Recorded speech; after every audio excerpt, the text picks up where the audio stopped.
Let's read some Glitch in the Matrix stories, part 103. My hair is crazy! To set the scene, I grew up in the boonies of Michigan where the only roads were dirt surrounded by woods. To get anywhere, you essentially drove through a bunch of state land.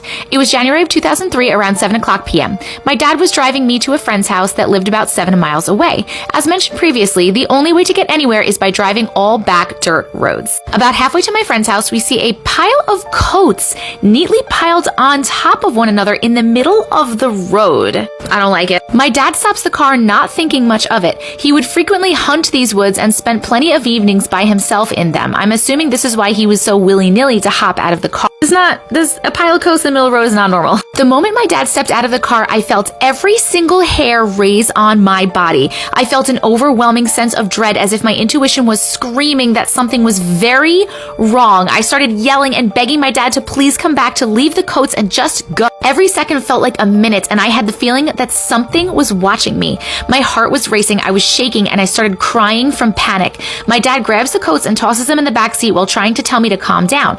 The moment he gets back into the car and his door closes shut, I heard my father scream at the top of his lungs at the same time that I did. I will never forget what I saw. Outside of my window was a man, but not just a normal man. This man was skin and bones. His skin was sickly pale and his hair was long, stringy, and pure white. I saw his arms stretched out like he was struggling to reach me.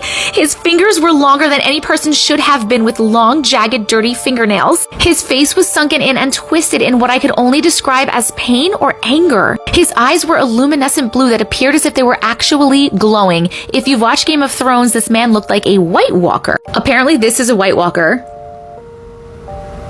As he stared at me, he began to scream too. My dad slams down the gas pedal and speeds off as I am shaking and crying and begging him to tell me that he saw what I did. He hesitated at first, but admitted that he saw the same thing. He still dropped me off at my friend's house, even though I didn't want to go anymore. I was begging and crying that he didn't go back and that something was not right with what we saw. My dad, being my dad, went back anyway, even though he told me he wouldn't. Why, Dad? Why? The strangest part of this experience is when my dad returned, there were marks in the snow where this being was outside my car window. There were imprints in the snow of someone standing and sliding backwards as if they were physically pushed back. There wasn't a slope and the prints were a solid mark, so slipping was not an explanation of this.